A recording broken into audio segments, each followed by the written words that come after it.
and gentlemen, and welcome to part two of the Asbury Revival series I got going on right now. Trying to cover what's going on in Asbury, and because I'm doing that, I have a witness to the current one that's going on as of Thursday, February 16th, 2023. You know this guy from previous 8OY videos. This is Caleb Ream, fellow college student and a dear old friend of mine Hi. to this day. Caleb, how are you Hi. doing on this day? First of all, I wish it was April. That would mean that school is almost over. But other than that, I think I'm doing pretty well. Tired. We're getting down to how our school works is one quarter, so we're getting down to the second to last quarter before the year's over. So we're getting there. We're getting there. I'm tired, overworked. How are you? I'm all right. I'm doing college myself, not doing as great as I wanted to, but it's chugging along and it's making it. So, is what it is. No, I get that. Life is I life. feel it. I feel it. We're actually both in the same, not the same speech, but we're both taking speech at the same time. So common ground of misery. Yeah. So we've been sharing our experiences. I was trying to earn some bonus points in my speech class by actually trying to do it here in the studio. So hopefully that does something for me grade wise. Hey, well, Since I've barely met the time requirement at all. you gotta mooch a little bit off of your situation, right? You gotta do something different. You gotta stand out. Yeah, that's right. You're all online, right? Yeah. You're Well, only it's a online. Zoom class, so you do it through Zoom. So you got to present through Zoom and everything. So Hey, I was able to do my visual aids on the TV just like I do every time for A to Y. you got a little bit of a step up in the Yeah, competition. yeah. Having a microphone and everything can help too. Yeah, more professional. So that's enough about us and what's going on. So between us, that is. For those of you who don't know, and it's finally after like a week being covered by major news outlets, who don't even know how to go about covering it. It's kind of ridiculous. They're like losing their stuff. They have no Yeah, idea what's going on, and they have no idea how to recover it. When you agree right. with that, Caleb? What? That the major media just has no idea how to cover what's going on right now. Yeah, yeah. No, I would agree with that. We watched a news segment maybe 2 or 3 days ago, and they were pretty much speechless. So I actually have something to show how the media has no idea what they're doing here. If you just Google Asbury Revival, here's what pops up. Now, the Christian websites, as you can see, kind of know what's going on. They're like, I know, Asbury professor, we're witnessing a surprising work of God. But NBC News, Kentucky Asbury University revival, in quotes, going on, viral on TikTok. They just have no idea what's going on here. They have no idea how to go about wording it. Well, I'm not sure. Well, I'm not going to point at faith or at people's personal faith or anything like that, but I wouldn't see how a non-faith driven news network could cover something like that in the entirety of it.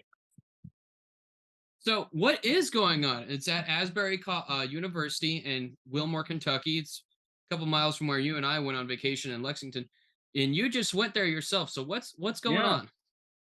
So we spent between 8 o'clock at night and about 12:30 a.m. there, and so it was a lot of singing, intermediate, like little speeches, not speeches, but little talks, people giving testimonies and bits about their life, and a lot of young people, a lot of people college age, high schoolers. You see a lot of entire families there. You see also people who probably were there, or at least the college age when the first revival happened at Asbury back in the 70s. It's a great mix of people. It's a very lively atmosphere. I mean, it's pretty cool. It was pretty cool to see firsthand. You hear about, like, Billy Graham, revivals and stuff like that happening back in the time, and to have something maybe not as equivalented to that, or as equivalented to a Billy Graham revival, maybe so. happen in the 21st century with a bunch of college students. It's pretty cool. So yeah, like in just the quick Google searching that I did, you can see that it's just a lot. It's a lot of people hanging around this auditorium, and it actually kind of looks the same. I have a picture if I can get it to work. Um, of the Oh yeah, I'll do an overlay, but that the chapel they're doing in it, it literally looks the same as the 1970 revival. And there's a nice little yeah, picture of my grandfather when he was there, and what he looked like when he was there. It's just kind of crazy that it's happening again. right. Um, Same thing is happening again, and it seems to start even the same way. It was just kind of this spontaneous thing where they had a prayer meeting, and then they had a different feeling going about it, and then it started, and it's not stopped. I can remember the early Facebook posts saying revival watch day 3, and then now it's all the way Yeah, up to like day 8 or something. It's crazy yeah. what's going on. It's over a week now. Yeah, A little is bit over a week. yeah, and I've started rehearing about it, I should say, because like Christian influencers such as Taylor Ransom, who is one of the reasons why this podcast started. Shout out to him with the old Frick Frack podcast. Everyone should go check it out, even though it's discontinued tragically. Taylor, bring back Frick Frack if you watch this. But yeah, he's going, his friends going, all these Christian influencers are gathering to Wilmore, Kentucky to go to this atmosphere. I mean, go to this revival going on.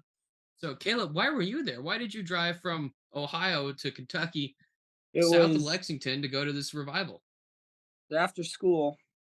Uh, what day was it now? What would have been Tuesday night? It was after school Tuesday night, and my folks were heading down to it to experience it because they grew up in kind of the in between era, off the coattails of the Billy Graham Crusades and Promise Keepers and all that kind of stuff, and have wrote it out. And people that age and older have been waiting because they were our age and younger when all this stuff was going on. And it for them, it's was kind of a reminiscent, but also wanting to see how 21st century kids could run something like that, and not run it, but how they were reacting in their own spiritual light to something like this. So they were going out of curiosity, um spiritual, you know driving them to go. It's with my folks, on calls and stuff from school. I'm home at home right now, but calls, and all that kind of stuff. That's all they've talked about. So they were heading down after work, and I was getting off of school. They asked me if I wanted to meet them in Cincinnati, and we headed down together. Been a week or so since I saw them last, so it was kind of a family bonding time. But very late night. We didn't get back home till about 5:15 in the morning. But it was cool. It was cool for somebody who hasn't seen something like that before, and also to see people who grew up in the revival age of the 80s and 90s, when the crusades and stuff were happening, to kind of be back in that light again in a time where people probably didn't think it could happen once again, kind of at the coattails of faith and religion and all that in 21st century society. So it was pretty cool, and that's why I was there. Yeah, so I mean, this thing is reaching out to people all over. I've talked. I was in prayer meeting this morning, and I was with my grandfather. He was in it, and he was a witness to the first one, and he graduated from Asbury, so he obviously has quite a few connections. And there was also another person on prayer meeting, so you guys should go check out this first video to catch all these details. But there was another person there on the prayer meeting who was brought to Jesus by my grandfather by going as part of the revival. They would take all the witnesses to the Asbury Revival, throw them on buses, and then bus them out and or fly them out to other churches and college Right, campuses to spread it, the effect right, of it. And that's how it grew back in 1970s. They bust out, fly out people. He talked about how they would go to their dorms because that's where the phones were, and they would like call their families, and their families would go to Christ. That's how it spread. And it's just kind of important to assess this moment right now and how it's going on. I mean, it's being live streamed. There are 3 right. auditoriums on Asbury right now. Classes Yeah, are and resumed, and yet people from all over are gathering to this little college campus in middle of nowhere, Kentucky. yeah, to add on to that, the night that we were there, they had set up a jumbotron out in the I don't know what you call it, like the oval of the university, like where all your oldest buildings and stuff were, and they had people packed out there too. So you have surrounding churches, owned by the university, the seminary there, as well as just city churches over flooding. They had opened up the doors to two more churches in the town the day that we went, like earlier that day, plus the jumbotron out in the outside because it was like a 90 or not 90 but 70, 80-degree day there. Yeah, and I was talking to another friend about this, and we're deep believers ourselves, and it was actually Asher Lou who's been on the show a few times. We were like, because our parents are heavily invested in what's going on, and we were just talking amongst ourselves, and we're like, we can't really see the big deal here. And as I've been thinking about it today, and as I've been researching it today, it's dawned upon me that the experience of being that close in a setting where God is in the room just that much is unexplainable to most people. And Right, if you haven't gone through it yourself, you have no idea how it's like and how to explain it. And as someone who's right, had it happen to myself, I mean, I just had a speaker come to my local church the other day that had a message so powerful that when the band came on, God filled the room so much it left me in my chair weeping. It's just an undescribable sensation. And so people all around who have the capabilities are currently going to Asbury to have this right, experience because he's God is sitting on that campus so heavily right now. It's right. crazy. And expanding out, we have a school here in Ohio called Cedarville who some students just returned from Asbury and they started something there as well. Have you heard like of Lee University in Tennessee and all those? No, but I mean, if that's what's going on, that's just like what happened in 1970. These students are fleeing the campus, not fleeing, they're leaving the campus and they're spreading it. Right, As my right, grandfather says, the Aslan is on the move, and people are commenting on Facebook everywhere that the Lion of Judah is roaring. I can right. kind of see it now. I can see that why it's a big deal. People are seeing Jesus in a way that's not happened in recent history. I mean, obviously you have the 1970s, but that was 53 years ago now, 1970, when it Right, happened. I was right. obviously not alive. Not even a thought. Your parents were probably just becoming a thought. My parents weren't even alive. My No, grandparents I weren't even married yet. well, that's true. I guess maybe that'd been thought of, but maybe not that way. So it's wild to think about, and we got to really appreciate the moment we're in. So and we're kind of covering this right now. Caleb, why do you think it is spreading so much?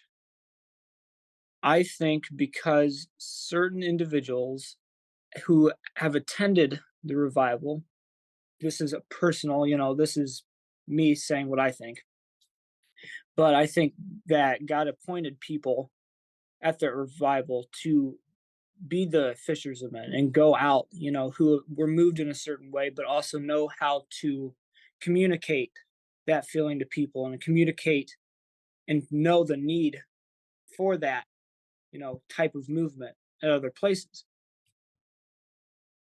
I think he has sent these specific individuals or groups of individuals out, you know, specifically touch them and sent them where it is needed, to where it is needed. How about yourself?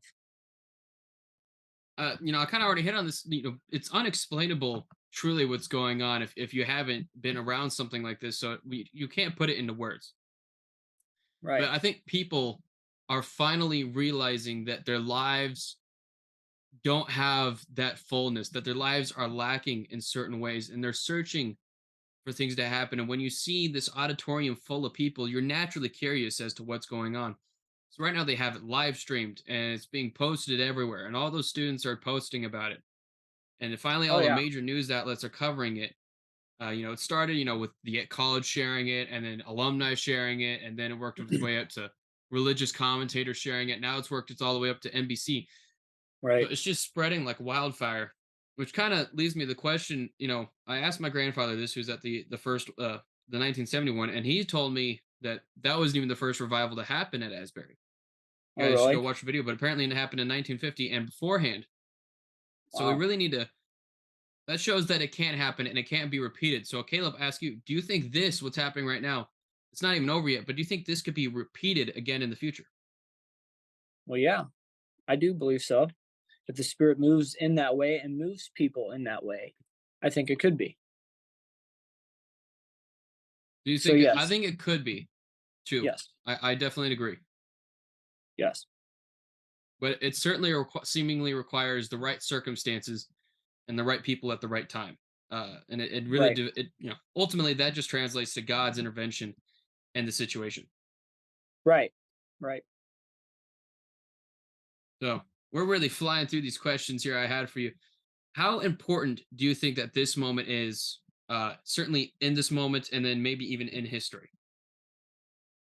I think it is important because our generation and maybe you know Gen Z and the late millennials in the 90s, haven't had the kind of exposure to this kind of events that past generations have.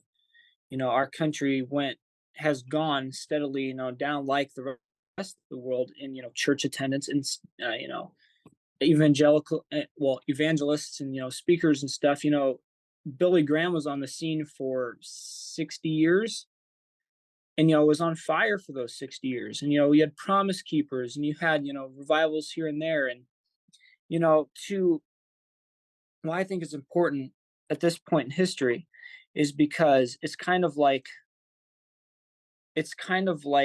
um like we God knows that we are steadily heading away from that direction, and we need to get back to where we have been, and with the trials that this new generation are facing, that new older generations didn't have much in the way of dealing with, social media and political ideological divides, a world that's very uncertain. It's kind of like a creating a faith driven backbone to a whole new generation, and it's kind of like it's passing on that kind of faith to the next generation, because like I've said multiple times before, the 90s and 80s kids had the tail end of the Graham era and promise keepers and stuff like that, and this is, I think, is our generation's moment and our generation's you know our time for an event such as that. The early 2000s, the kids who are in college right now, the kids who are also right now old enough to realize what is happening, but maybe who aren't college age. It's setting up and igniting something in their heart, you know, for them to carry on like those past generations have, giving them a reason to, continue on with their walks or discover, and begin their walks. Yeah, it's an excellent point. My grandfather just mentioned over and over that this needs to be carried to the local church, the way it was before, and I truly agree with that. What I think this moment could be extremely important. I just can't. I'm trying to think of the best word here, but I think it could be a catalyst in history if it is capable of being followed through in the right way.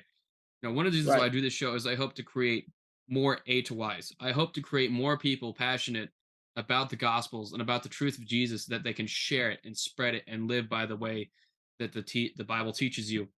And I think right, that this moment, if followed through properly upon, can expose people to Jesus in a new way that hasn't happened before through social media.